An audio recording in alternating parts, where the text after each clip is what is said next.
Yes, good evening, ladies and gentlemen. Welcome to this first edition of News Cafe. My name is Terence Ray, and I am the publisher of SaintMartinNews.com. St. Martin News is the presenter of this program this evening, and we're not per se going to be discussing the news of the day, although it can come in between the discussion that we will discuss the topics of the day. But most of all, we will be looking at the political structure of our country, St. Martin. And we'll have a guest tonight in the show, and the guest will be shortly introduced. And in the meantime, we're going to take a short break, and while we listen to our commercial, we'll be back with you in a while. Thank you. The slogan of SaintMartinNews.com is news, views, reviews, and interviews. SaintMartinNews.com is always on point with editorials and opinion pieces. SaintMartinNews.com is the best in political analysis, court cases, and investigative reporting. We tell it like it is. SaintMartinNews.com is the only news site to bring the news directly to you via email. Register today at SaintMartinNews.com for your free subscription to the daily newsletter and read the news on your smartphone, tablet, and desktop computer. Because we do things and view things differently at SaintMartinNews.com, support our work and buy a year subscription for only $75 per year. SaintMartinNews.com for news, views, reviews, and interviews. Subscribe today. We will bring you the news faster than Facebook. Yes, welcome back, ladies and gentlemen. Like I said, this is our first edition, so forgive me if we have some glitches here and there. It's my first time, and I'm honored to be a guest in your home this evening. It's a rainy night. Thursday has been a very rainy day today. The children have had a day off today, so I guess they were home and enjoying themselves. And now, hopefully, the parents are all at home as well and can tune in to this first edition of News Cafe. As I said before, News Cafe is a production of stmartinnews.com, and also in collaboration with St. Martin Community TV, we are now bringing you this broadcast this evening. Tonight, like I said, we're going to have a guest, a special guest. I'm honored to have him as our first guest on the show. Myself and I, with this gentleman, has gone back many years. I worked with him while I was in Parliament in St. Martin as a policy advisor. He was one of the first experts that we brought in to give us insight into our country status as a country within the Dutch Kingdom of the Netherlands. Of course, it is a new status that we had, and we're still going strong with 13 years. They've always told us that, we are basically a child growing up to become a country. And with that in mind, we always going to be coming across issues as we develop ourselves into a country. And of course, those issues can be considered growing pains while we develop ourselves into a full-fledged country. But before we can really understand what our country entails and what it's all about, I think it's first important for us to understand our constitutional status. And that's why I would like to introduce my guest this evening, Dr. Julio Romney. He is a political scientist, an author, and writer of several books on the topic. He has studied political science. I call it political science, but he has a better definition for it. So I'll let him explain exactly what his profession entails. Dr. Romney, welcome to the show. Good evening. Good evening, Terrence. I must say too, I'm honored to be your first guest, and I guess I'm honored to be your first guest. And good evening to your listeners. And I guess we look forward to engaging conversation. Indeed. One of our readers asked me the other day when I sent out the notification about this impending show. The first thing he asked me was, a doctor? A doctor in what? So, as I said, I describe it as political science, but as you has explained, it is a branch under that broad umbrella of political science. And what you have studied is more in the area of comparative governments or government structures. But like I said, you're the best person to explain it better to all of us. Well, I guess that's a legitimate question to ask. Who is Julio? Of course, Julio is St. Martin. I always like to start introducing myself in terms of letting folks know that I attended the ATIO school on St. Martin. And I started from there and I went on to Winnipeg, Manitoba, Canada, where I attended the University of Winnipeg. There, I pursued a bachelor's degree with a double major, economics and political science. I moved on to Texas Southern University, that's in Houston, Texas. There I pursued a master's degree in public administration and majored there in public policy formulation and evaluation. There, had a little bit more time on my hand. I went to Washington, D.C. and attended Howard University. There, I did a doctoral degree in comparative government and politics and a minor in American government. And over the years, during that time, I have written a number of different articles and position papers. Basically, on most of my papers, even during my graduate school, has always been about St. Martin. And I've read extensively. That would include a book that I published on St. Martin, St. Martin, our constituent state constitutional framework, which gave a complete layout of our system of government post 10-10-10. My last publication is the manual. As you can see that. And that's basically on St. Martin legislative process. And so I have been doing quite a bit of work in the area in St. Martin.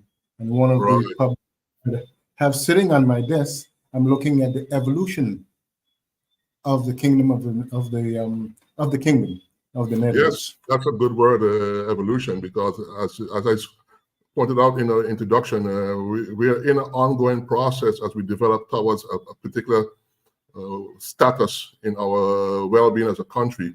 As a matter of fact, we're going to be discussing that word country. I like to use that word country, but I think there are some definitions that need defining when it comes to calling ourselves a country as Country St. Maarten. But before we get into that topic, I want to introduce not only your person, but also the reason why we're here and why you're here in particular. The fact of the matter is that we just finished an electoral process where 15 new candidates have been elected to Parliament. Well, some of them are returning, but there are at least a number of new candidates coming in. And this week, their credentials have been checked by Parliament. Parliament formed a three-man committee chaired by the good lady, MP Sarah Westlock-Williams, and they checked the credentials of the incoming MP, and they were approved and are presented to Parliament, and as such, Parliament approved their incoming status as the new MPs going forward for the next term of government. However that long may be, we hope that, of course, that it will be a term of a full 4 years. Now, Julio, coming back to the reason why you're here, and I invited you to this show because we recently published, at stmartinnews.com, we recently published 2 articles by the well-known author, writer, Fabian Badajo. And his first article, he discussed 12 points regarding our election process, how that went, and what his findings were in his review thereof. And then his second article was an article about the definition of our political reality, wherein he discussed a number of terms, terminology that we use in common practice describing our political situation here in St. Maarten as a country. I keep saying a country because at the end of the day, that is what the well-known term is. But of course, we are here tonight because there are numerous definitions for our status. So I think it would be prudent for our viewers if you, Dr. Romney, I'm calling you Julio because, you know, I feel I know you well enough to call you Julio. But for our listeners, of course, you are Dr. Julio Romney, once again, a political scientist who is a guest in this News Cafe first edition. And you're here to tell us more about what exactly our status is within the framework of the Dutch kingdom. And if you can elaborate on that, I think it will be a good introduction for our readers, to our listeners. By the way, I'm so accustomed to having readers because they read the newspaper or the online version. But now with News Cafe, we are in a different format, and we have now listeners now and viewers. So if you can tell us a bit of our structure, what type of structure do we have right now, Dr. Romney? Well, first and foremost, we have the structure and how we are governed. We must get clear understanding that we are part of a constitutional monarch. Okay? What is a constitutional monarch? Much like an absolute monarch, constitutional monarchy simply means that that's the way we are governed. We are governed as a monarchy, as opposed to a republic. Okay? So, and I think that's a key thing that we must understand, that we are governed, or our governing system is constitutional monarchy. So we're not a republic. So therefore, the what one will expect from being a republic, you would not find that in a constitutional monarchy. Secondly, and which you often talk about, that we are a country. We are not a country. A country implies that you are a sovereign entity. We are not a sovereign entity. We are part of the sovereign entity. And the sovereign entity is what? The Kingdom of the Netherlands. Consequently, what we are a constituent state of the Kingdom of the Netherlands. We are part of that whole entity. And here again, we are equal part and one might question the word equal. In essence, we are an equal part. One goes back to the charter, and you see we are an equal part. And the kingdom consists of whom? The constituent state of the Netherlands, the constituent state of Aruba, the constituent state of Curaçao, and the constituent state of St. Martin. Okay? If we don't act as an equal part, then that's on us. But we are an equal part of the Netherlands, and one can go clearly looking at the charter, and that stated that we have decided to come into this union, okay, and what we are governing as self-governing. So there are areas that we are responsible, totally responsible for, and then there's an agreement, for instance, like foreign policy, defense, nationality. Those are areas that we have come together in form of collaboration, and the kingdom, now the kingdom government takes care of that. Not the Netherlands, it's the kingdom government. And the kingdom government in turn cannot do anything that affects us without our consent. We have to agree on it. So what they often turn to as consensus law. What does it mean? There must be a consensus. And one would sometimes push the narrative that the Netherlands is governing us, etc., etc. No, we govern ourselves. However, as part of that kingdom, okay, there are policies and things that are set at the kingdom level. They set the overall mission, so we have to follow. Much like any place, you have to have some sort of control over the whole thing, over the whole union, the whole sovereign association, if you want to call it that. Good. Now, let me just clarify for our listeners. Going back, you said we are a constitutional monarchy. Does that mean that we have a king as a state head, as a figurehead in our kingdom? Can you elaborate on that? Yeah, without question, we have a king. Okay, and it's somewhat, when you're looking at constitutional monarchy, that the king now comes as a symbol. Okay, the king does not rule as such as an absolute monarchy. In an absolute monarchy, the king rules. So, and in today, in the more modern days, we have opted, or there's an option now for a constitutional monarchy. So the Constitution sort of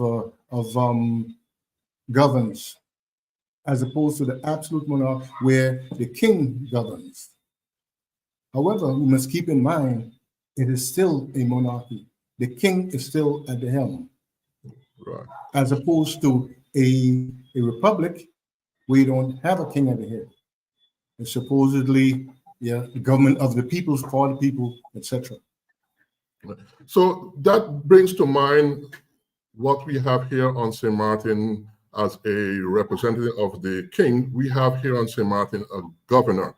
I would like to place the governor within our structure here on St. Martin for our listeners and viewers.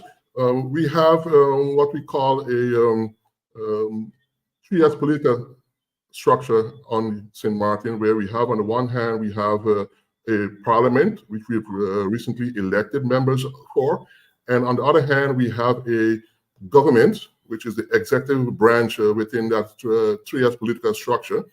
And there, somewhere in that structure, there is the governor, and the governor is a representative of the king. Dr. Romney, can you explain to us how the governor fits into our structure here on the island, within our political structure, and compared to that within the kingdom? Well, the governor fits into the structure insofar that within the kingdom of the Netherlands is a two-tier. Okay, and that in itself you can find in the in my book. It's a two-tier system where we have what? The kingdom, and then we have at the bottom, the constituent states. So as part of the kingdom, the governor represents. And the governor's position is basically what? To oversee, to make sure that we follow the overall mission set by whom? The kingdom. But we are part of them. So therefore, all legislation should be what? In unison.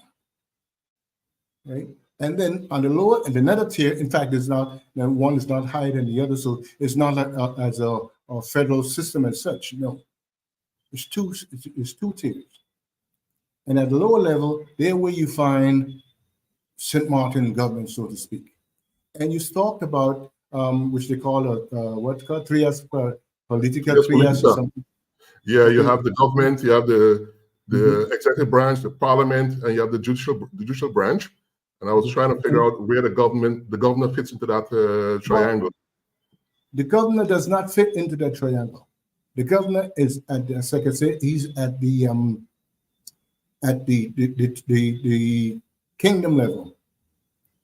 Okay? His thing is to make sure that laws and order at its constituent state level is in unison with the kingdom. And as such, then what he does, he enacts pieces of legislation that is passed by the lower level. So that's his major job, to make sure that legislation, any legislation that is passed, he has to sign off on the sign off. Okay, and in his situation, he has to sign off. He's going to sign off. But if there's an issue involved that it's against the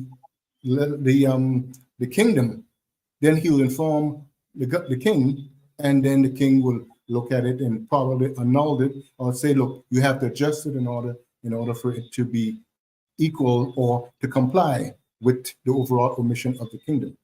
Okay, going back to your trias politica, there is none as such.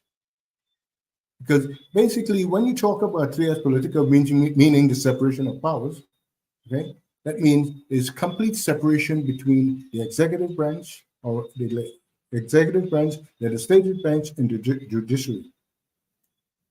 Here again, we have a parliamentary system of government.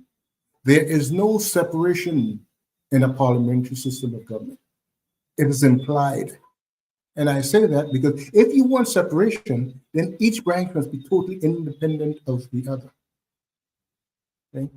The executive branch comes directly from where? From the legislative branch. Right. Especially here in St. Martin. And a person saying, and not only in St. Martin, in any parliamentary system of government. You see? And some people push that narrative, the trias politica. There is none. It's implied, as opposed to a presidential system where you have what? The president is elected separate on his or her own, as opposed to the legislative branch.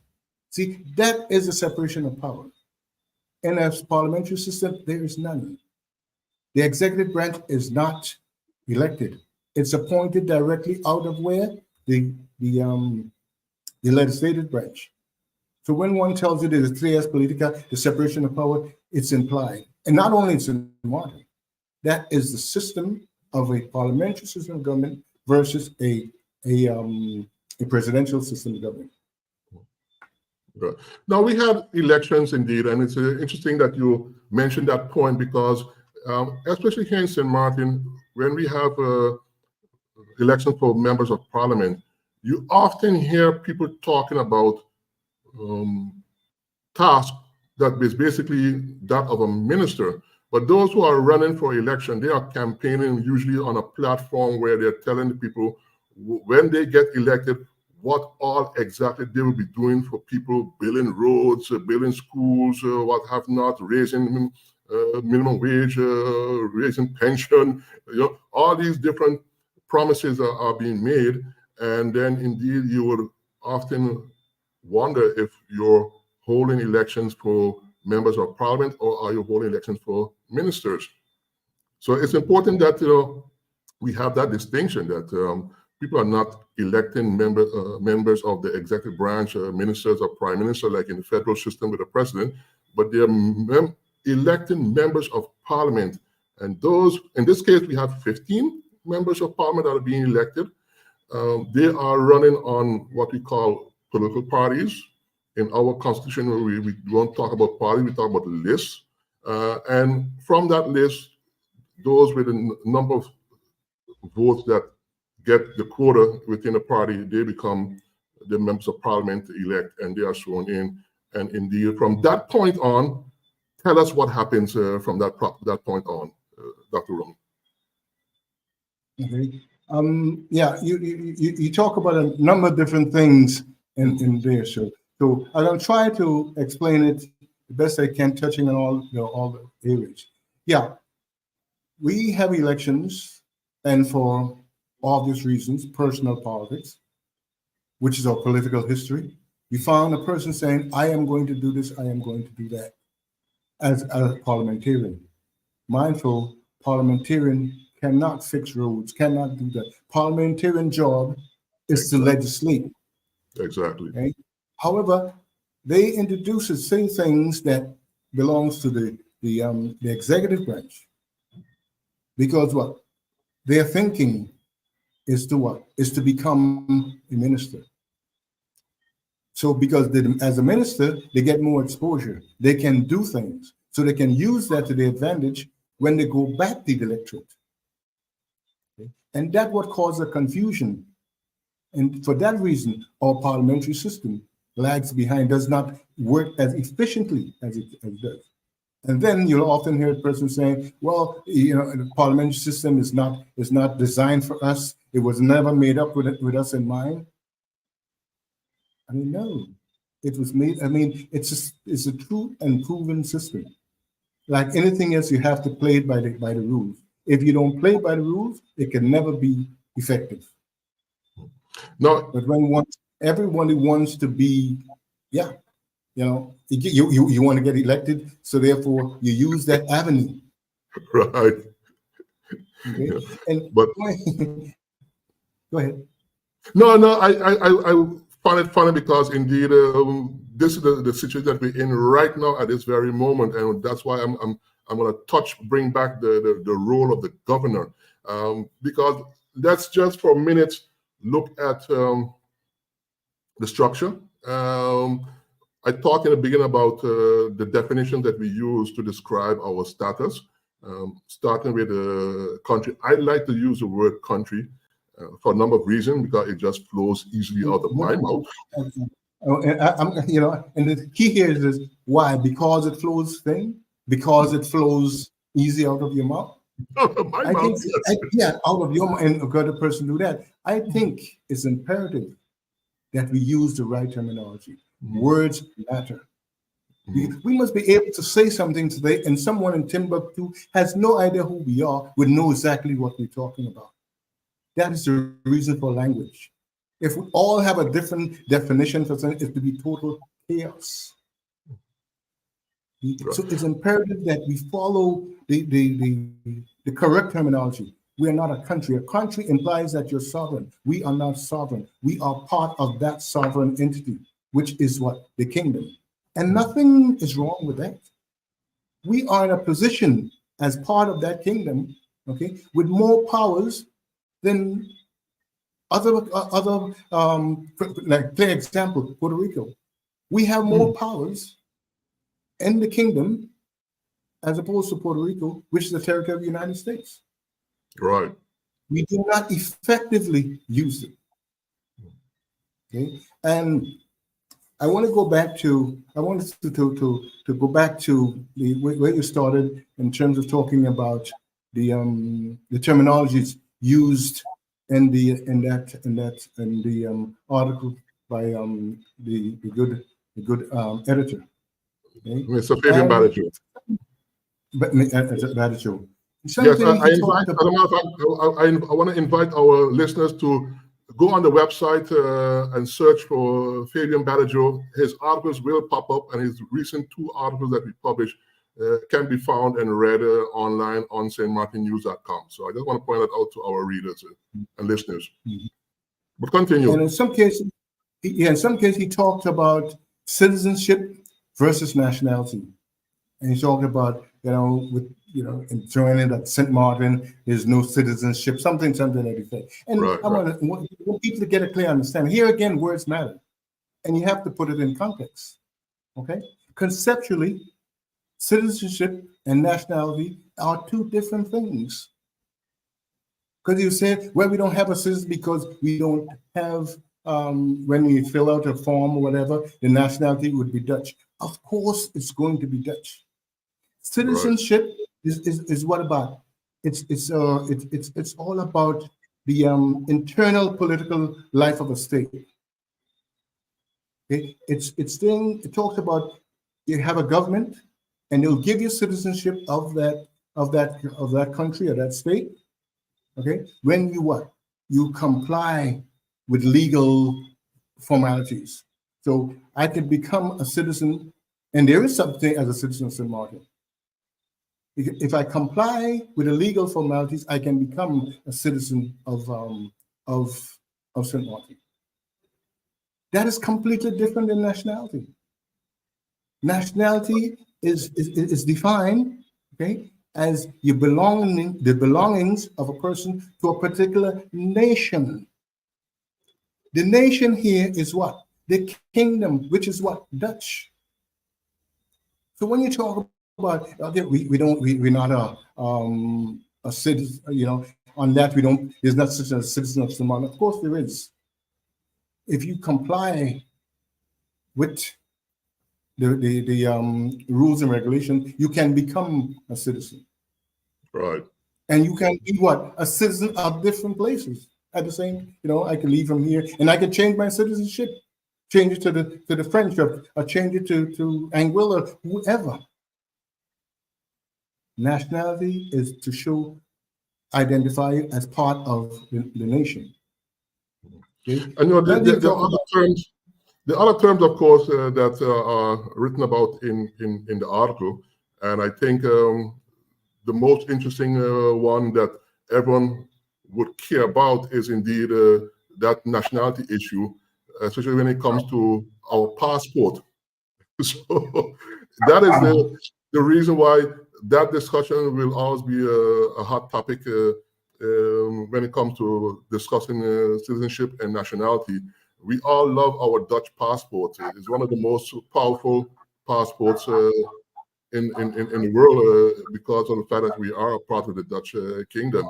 So indeed, in that sense, nationality is an important issue. And I think indeed that going forward, when we talk about the future status of our constituent state as a country, if indeed we should or not go independent. But that's a topic for later down the line. Now, if I look at our time and our schedule, I see that it's time now to have basically a debate, as I just mentioned, about the present situation, our present political status, and indeed going forward our future position, whether in or out of the Dutch kingdom. Now, is it fair to say that if we look at the recent development recently, where the governor decided to appoint two informateurs in the process of forming a government, whereby we had four of the parties that were elected, each with 2 seats themselves, with a total of 8-seat majority. They signed an intent to form a government, and you would expect that with that intention, the process to form a government would be done much faster. But the governor decided to appoint an informateur, or 2 informateurs. Basically, the role of an informateur is like a scout that would then meet with all the various parties that got elected and have discussions about who would like to work with who, or who can work with who, and who can't work with who. And based on that consensus forming, the informateur will present a report to the governor on his or her findings, and based on that report, the governor will then proceed to appoint a formateur, and the formateur will be the one responsible for indeed forming that government based on the established coalition. Where here we see there was a bit of discussion among certain parties where indeed they questioned the role of the governor making that decision to, as it were, pull up the handbrakes on that speedy process that started right immediately the next morning after election, whereby a four-party coalition was formed with 8-seat majority, and they had the intent, or they formalized an intent within a signed agreement to indeed establish a government going forward for the coming period. So again, you see where the role of the governor has been highlighted. So what is your thought on that development, seeing the role of the governor, and now he has appointed a formateur who has the responsibility now of forming that new government?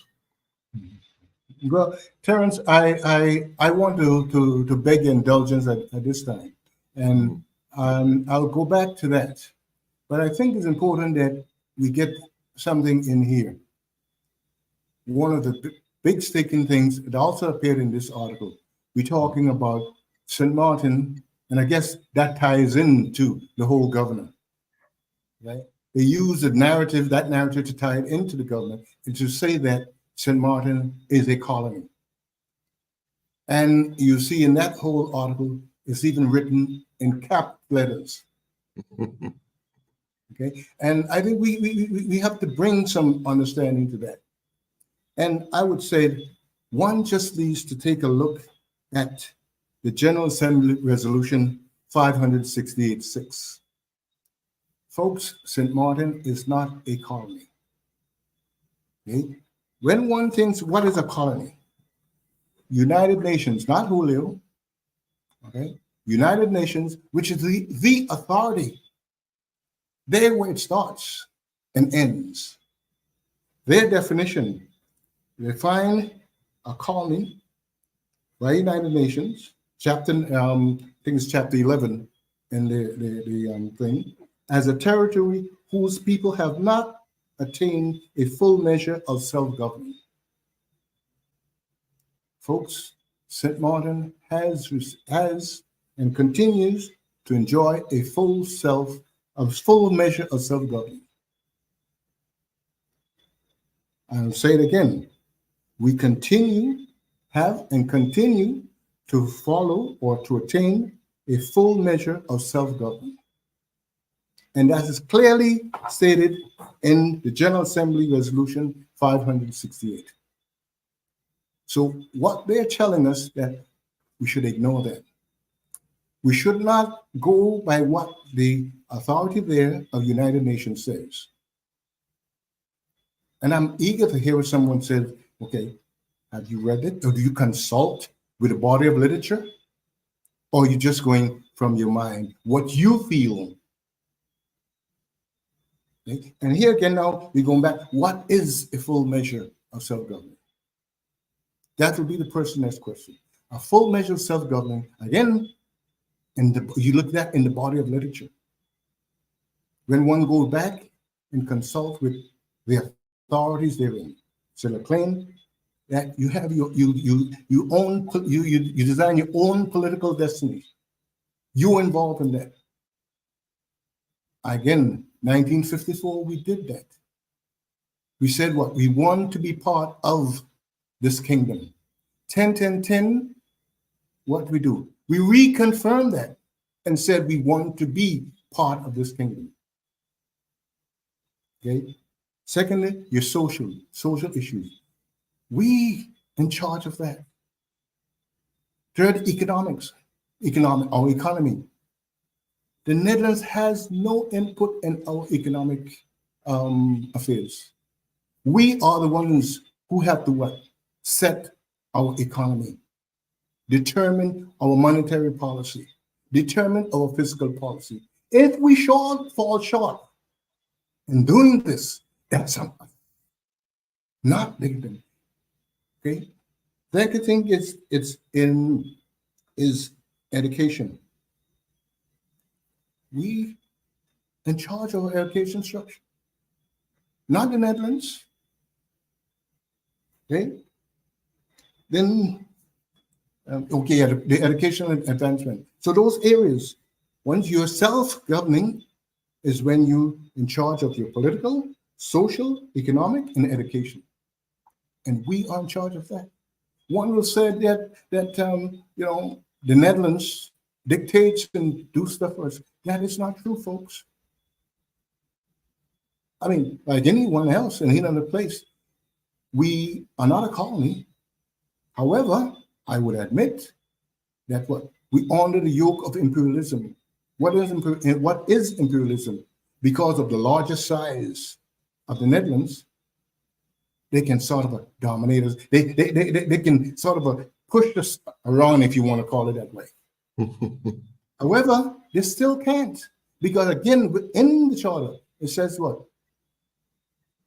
They set a policy for us, or they tell us to do some things. If we don't agree, we don't have to sign off on it. There's a consensus law, clearly written in the charter. Consensus law. Anything that the kingdom have to do, we have to agree on. Okay? And the whole thing of us being under the yoke of imperialism, as I call it, it's common. It's common. We can look closely at what? The biggest continent in the world, Mother Africa. And I got myself in some trouble many years ago in graduate school on the same thing. When the teacher asked, is Africa marginalized?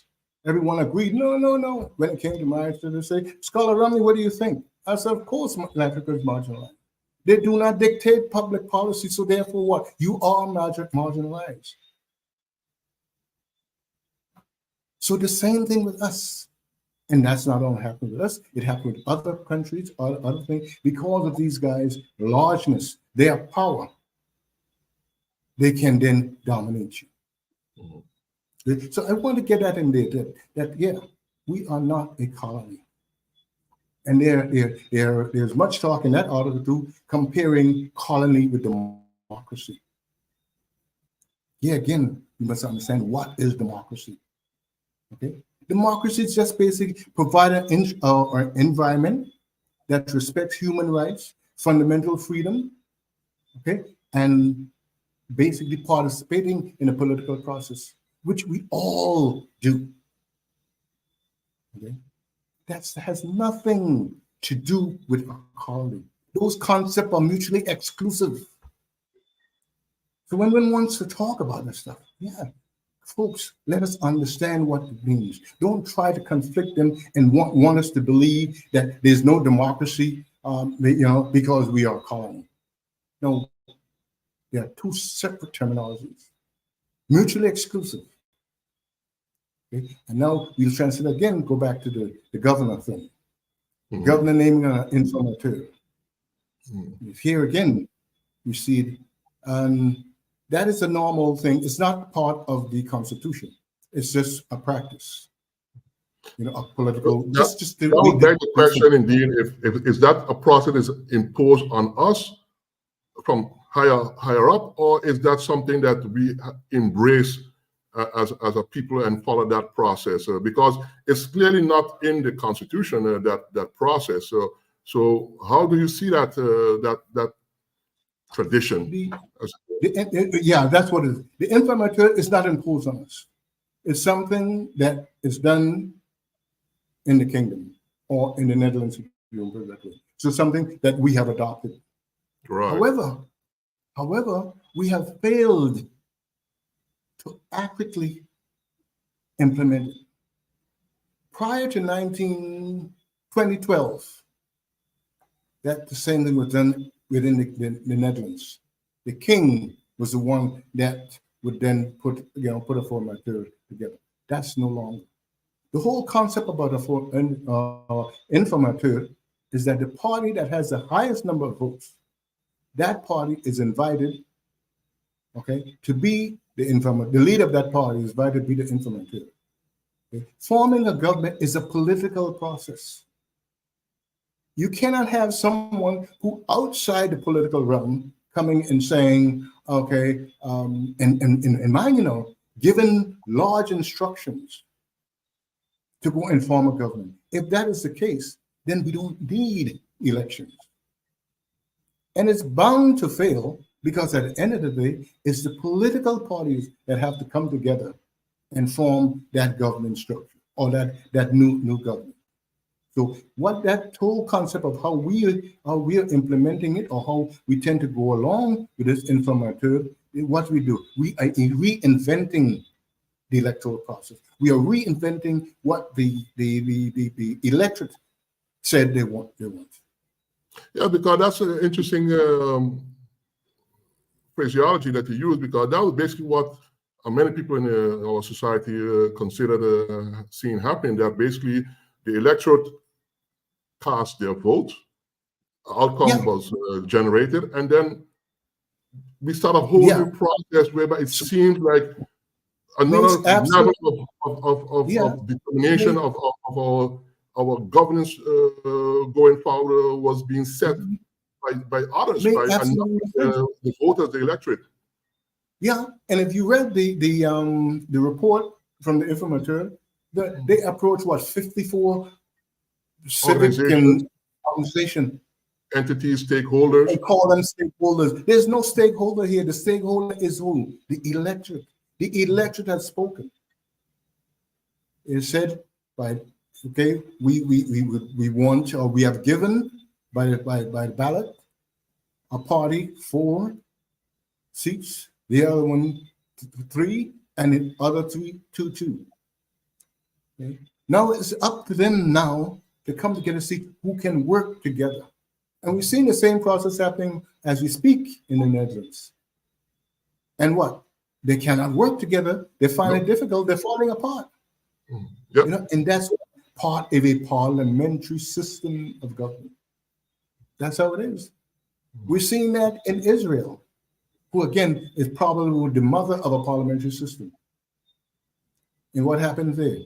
With Netanyahu, he wasn't the one that got the most votes, or his party didn't know, but what? They invited the other guy, and he couldn't come to consensus. He couldn't come together and have all these parties to come together to form a majority.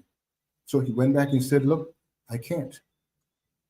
So they went off and then give someone else the opportunity to.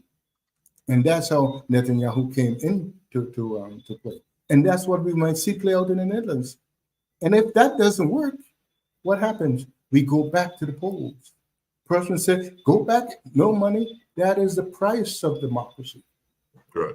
Yeah, that's an interesting development where the talks in Holland has totally collapsed to the point that they feel that if they're not in a position to form an alternative coalition, that indeed they would have to go back to the polls. That is interesting. I've not seen that happen in my lifetime, I believe, within the Dutch kingdom, but that is an alternative that is seriously under consideration. I think that had happened in the Netherlands before. I'm not sure, but I think it happened in the Netherlands before. But once you can't, you have not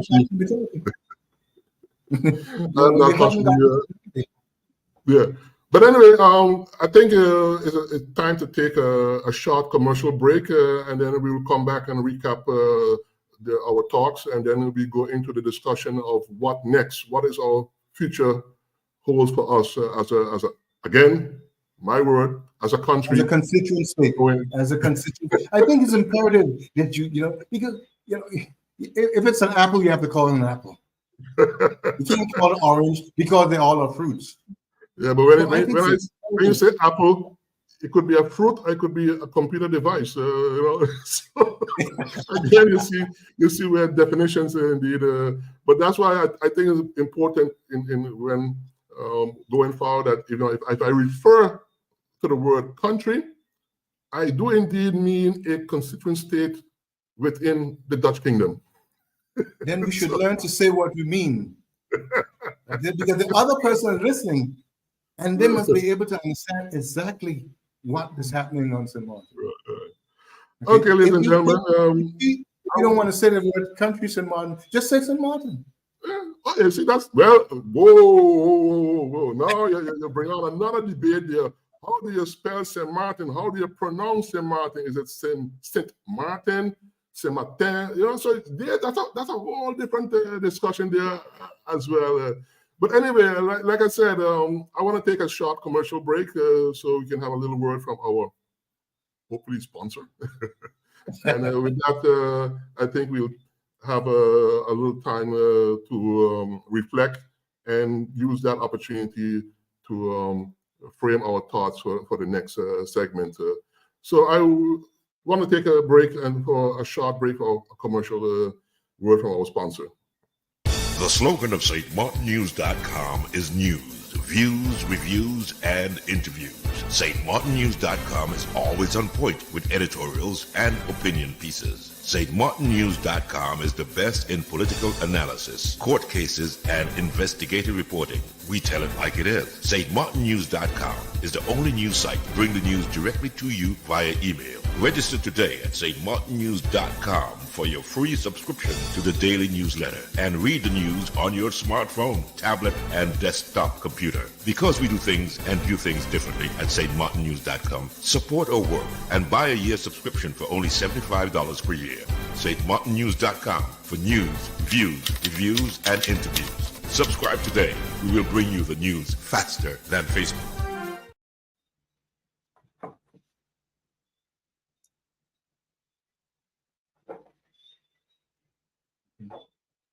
I think here too, Terence, that one of the things that there's much talk about, and they're talking about, it again showed up in the article, that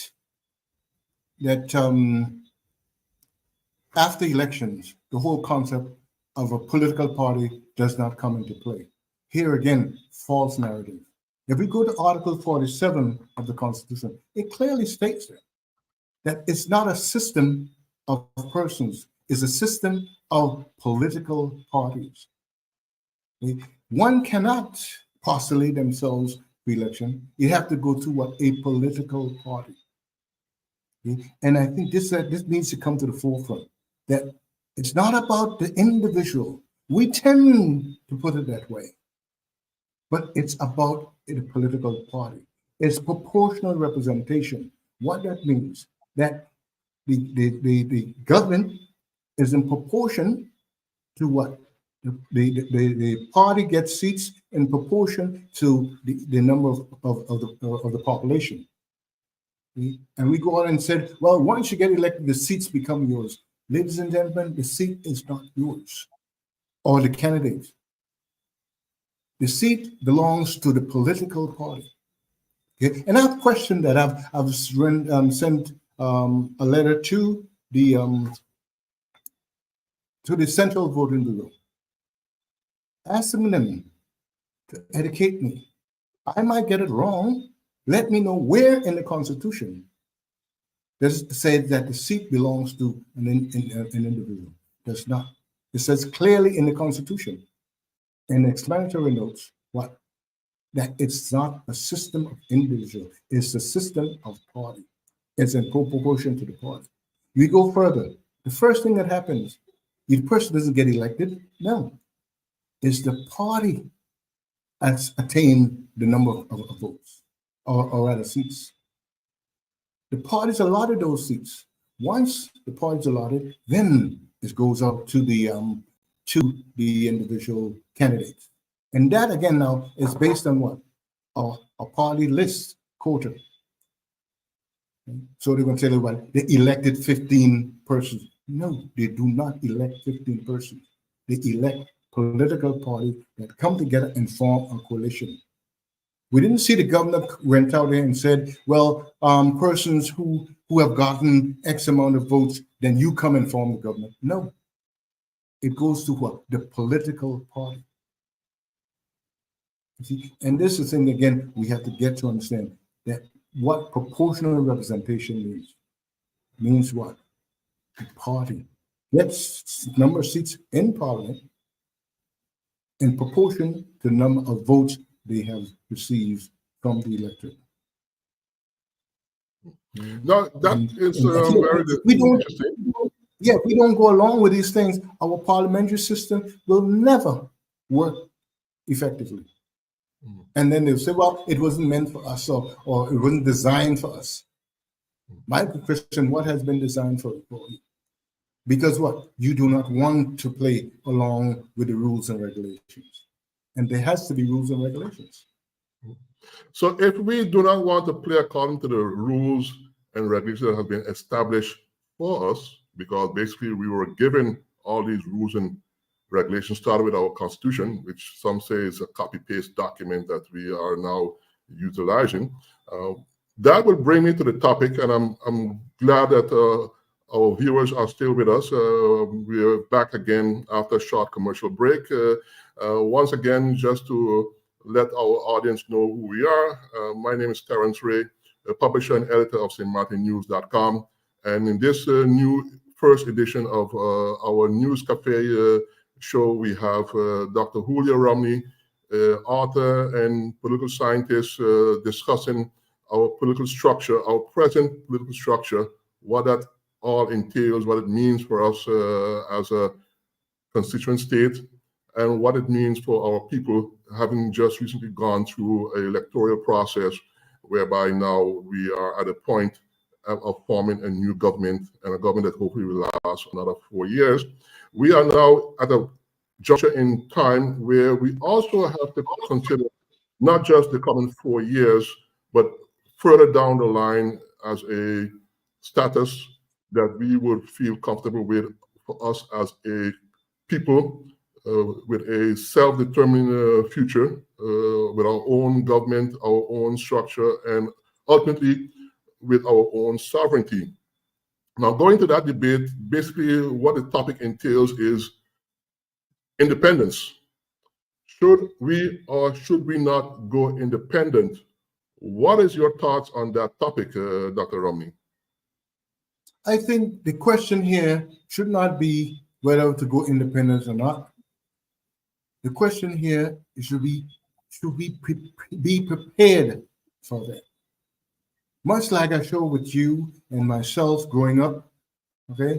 Your parents will tell you, okay, you're going to step out there, you must be what? Prepared. So our folks now should be preparing for that. Getting our administrative development in order. If we go independent and then decide to get prepared, we are going to drown. We have to put that whole mechanism together. And there, I feel that I have nothing against independence. Person will say, Julio doesn't want independence. No. I'll be glad to sit with someone and put that roadmap together. We do not have a roadmap. Right. We do not understand the concept of governing. How are you going to go out there and govern when you can't understand and you don't understand? Look how the country is running today. One will I also ask the person, okay, what budgeting system are we using in order to get where we need to go? Where's our economist doing the long-term planning? There is none. We have to put these structures into place. That should be our focus today, putting that whole structure together. And more importantly, the world order. Today's world order does not dictate independence. It dictates coming together. True. We have seen the whole Europe come together as what? The European Union. Yep. We have seen United States and Canada, Mexico come together as what? NAFTA. Okay? And we, St. Maarten, we are the most fortunate entity within the Caribbean. Why I say that? Because what? We have connection to these two great economic blocks. Are you going to go independent and what? Lose out on being connected with these two great economic blocks? There are countries in the Caribbean who would die to be part of that. We can get goods and services out of what? The European Union. Goods and services out of NAFTA at minimum, or in some cases, no tariffs. Which other island in the Caribbean can boast of that? And with that, what? We can better survive. We can then move forward. We can develop our administrative But we're not looking at, we want to say, oh, we must go independent. Independent on what? Okay. We are doing well within the Caribbean. Our currency is stable. It's pegged at 1.79, which To the dollar. are the Caribbean to the US dollar can boast of that. We want to go independent for what? Just for what? To say we are independent? I had a lady tell me some many years ago, and she said she was from Jamaica. She said, "Are you guys independent?" I said, "No, we're not. We are part of the kingdom." "Oh, no, you all need to go independent." And I said to myself, what is that going to do for the social, economic, and political development of St. Martin? We are part of the kingdom. And mind, we are not a colony. We are part of this sovereign entity. As opposed to the, and we are doing much better than most, if not better than most, of the islands in the Caribbean. Why are you going to give that up blindly without preparing any preparedness to maintain that status? For what? To say that you are independent? And again, going back to the concept, today's world order is not focused on independence. It's focused on coming together. We see the whole of Europe coming together. We see the United States and Canada and Mexico coming together, forming that block. Because what? They said strength, unity is together as opposed to separately. Well, this is the issue that many people have, that the present status that we are enjoying, we don't seem to be enjoying too much other privileges around the Caribbean and the greater part of the world. I personally might beg to differ, because I've always said, as you mentioned, we have the ability, being a part of the Dutch kingdom, to tap into resources provided by the European Union, first of all, by the Netherlands itself, by the European Union. The requirement to be able to tap into those resources and funds is what I call doing paperwork. And that is something we as a people, as a country, we just seem to have a problem with doing the necessary paperwork to tap into these funding sources, to get and be able to benefit maximum wise from all these available resources. People tend to believe that if we go independent and we are on our own, we will be able to establish relationship with whoever we want and with whoever we choose, because presently, within our present status, our diplomatic relations with outside parties, with third party countries and others, is determined by the Kingdom of the Netherlands, as they're the ones in charge of diplomatic relations and all that good stuff. So if we try to look at our present benefit, as one person posed a question, name a number of benefits, concrete benefits that we are now enjoying as St. Martin within the Dutch kingdom. I'm sure you already have a list, but for our listeners and viewers out there, it might be important to name some of those benefits. And I would start, just to kickstart the discussion, I would start with, for instance, our passport.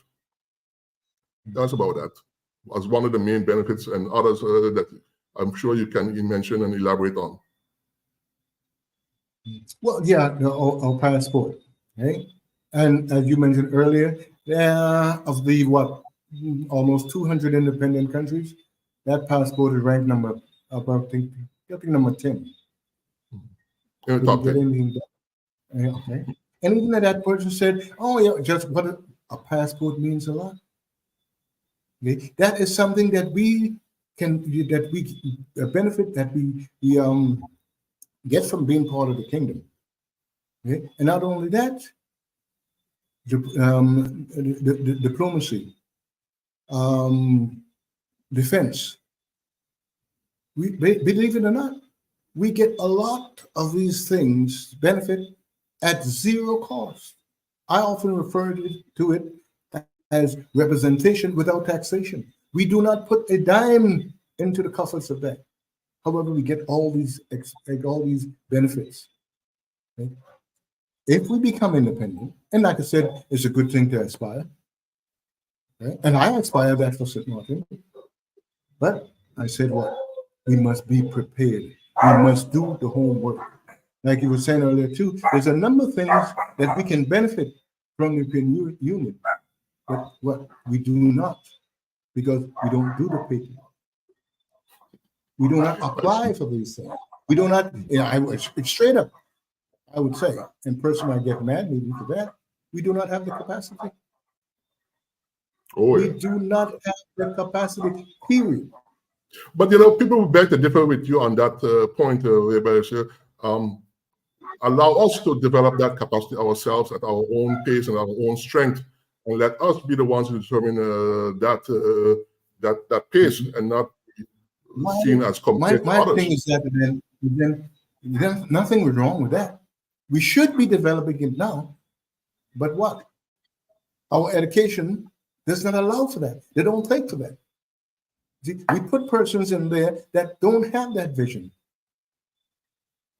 So that's what we need to be focusing on, sending folks out there to gain that experience to come back. Why are you going to take on something when you have no clue as to how to run that particular portfolio or what have you? Okay. And then you said, what? We can learn on the job? There's no time to learn. And the person said, well, we are a young country. We're not a young, 13 years, we're not a young country. Well, compared to the kingdom of the Netherlands, exists 400 years. So compared to the Netherlands, indeed, we are in the infant stage of our political development. But the key here is that we have the advantage to learn and to grasp from things that are already there. Mm-hmm. So we don't have to reinvent the wheel, so to speak. We don't have to go to the same growing pains that the Netherlands went through in its 400 years to get where it's at, or United States went to get where it's at. We are fortunate that we can go over that and be that much advanced. Okay? And I've always said, I've done a number of studies for the Department of Education, and I've been pushing that. Send folks out to do the things that you have to do. You go to much of the British countries today, islands, and who's in place there? Their own. Okay, we have been a contiguous state for what, 13 years, going into 14? Yeah, going on 14 years, yes. We still don't have our own in major positions. And if we have our own in certain positions, we will question how prepared they are.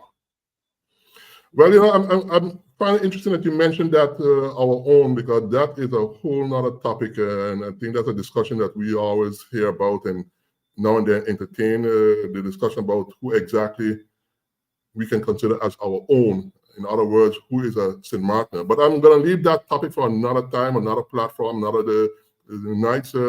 I want to invite our readers out there, our listeners, our viewers, if they can log in and ask questions, pose questions. We are here to for another good 15 minutes. I think if production allows me to extend the time, we will afford our viewers the opportunity to pose questions for myself or for Dr. Julio Romney to answer directly.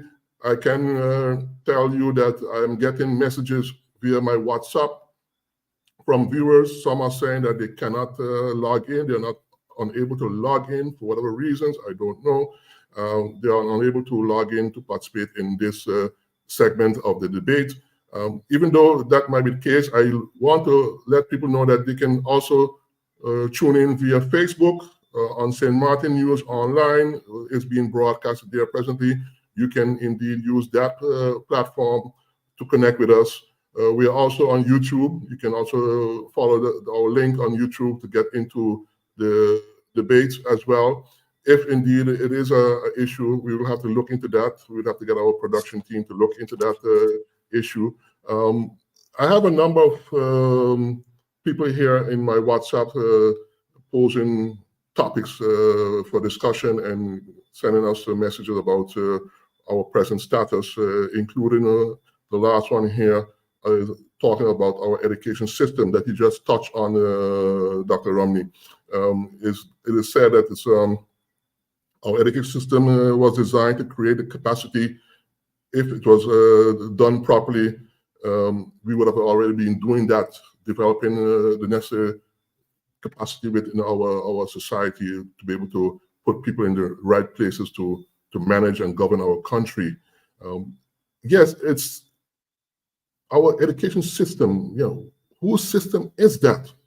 And I think, I don't know if we have the time to debate that topic, but it's an interesting question that we have an education system, for whatever reason, does not seem to be fitting to our structure or the things that we want to achieve. It's really a talk in terms of capacity. And I can mention a number of areas, I think, where our education system may be failing us. If you look, for instance, at the judicial system, where we have judges, we have lawyers, we have prosecutors, and the majority, if not all of them, are non-St. Martiners or foreigners, basically Dutch Europeans who are basically manning these top positions within our judicial branch. And we don't see any locals or any St. Martiners in these positions. Is it fair to say, Dr. Romney, that our education system has failed us in that aspect? Yeah, it has failed. It failed us, and it continues to fail us. Okay, and here again, we must be mindful. This is not what the Dutch or Holland do, is what we do. We are in charge of our education system. Again, this is part of what? Our self-government. We determine it. We send out persons to study abroad, and they should be in areas that we need, and we should monitor them and make sure that they graduate, they achieve, and they come back. Right. I could say that, for example, I could tell you this, okay?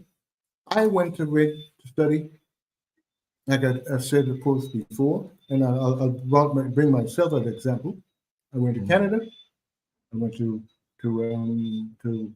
Texas, US? Houston, Texas. No, yeah. And I didn't do too bad for myself. Okay?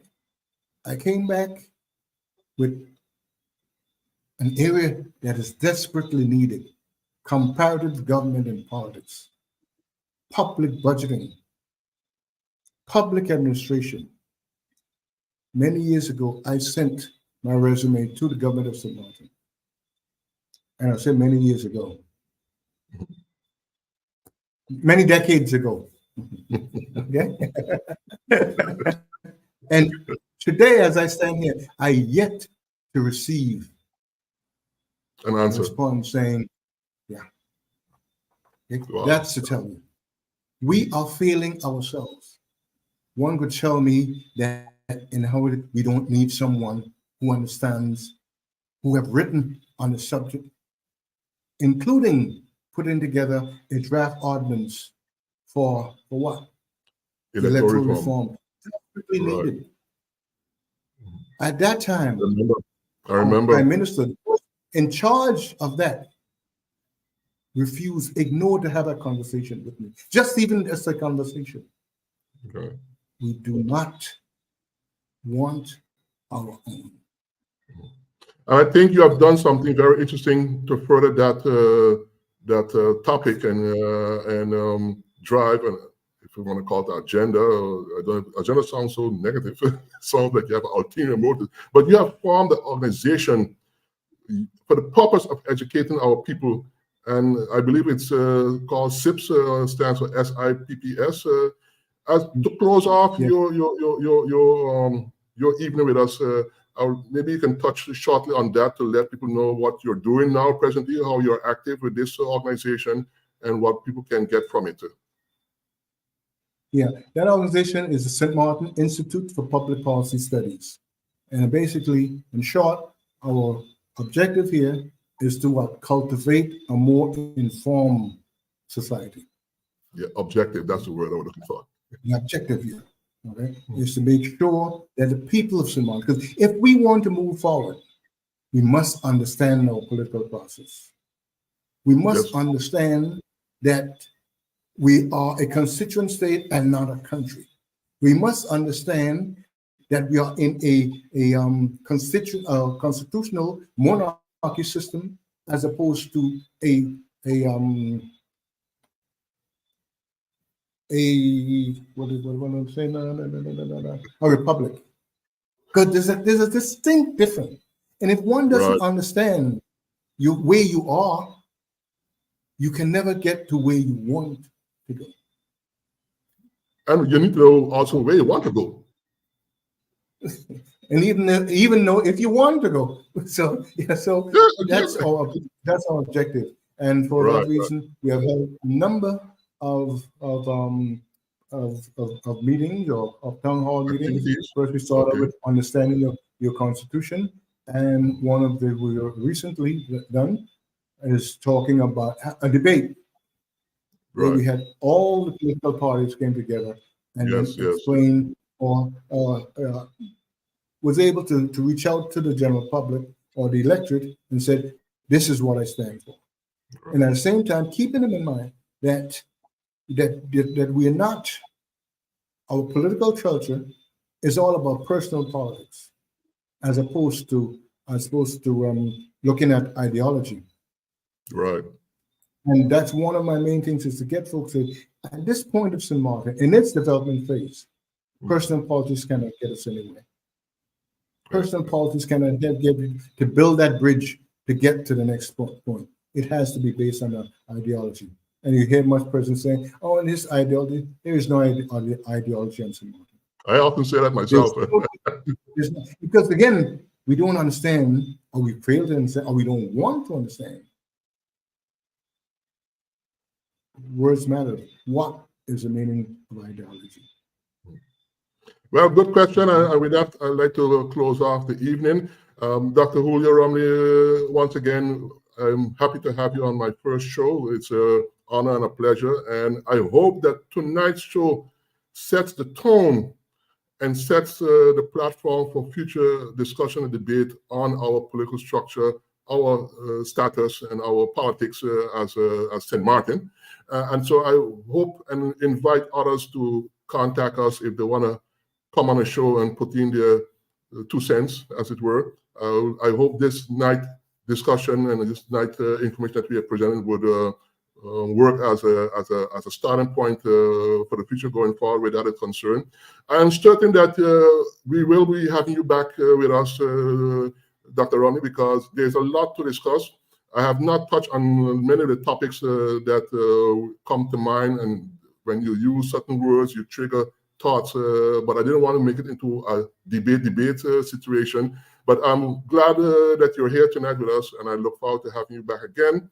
I want to let the viewers know that this is our first show, so if there were any others having difficulty getting online with us, we will look into that as well. And for the next broadcast, we hope to have rectified that situation, that people can indeed log in and pose questions and comments during the last 50 minutes of the show with the debate segment.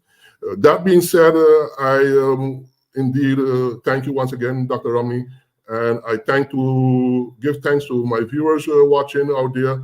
Hopefully you had a very informative show this evening, and we look forward to continuing our show next week, Thursday at 8 a.m. again.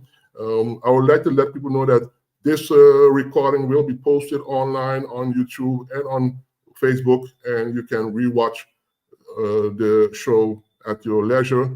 I'm sure that there are parts that you might want to rewind and listen to carefully, because like Dr. Romney says, word matters, and it's important that we have the right definition of the words that we use in our daily life here on St. Maarten when it comes to our political situation.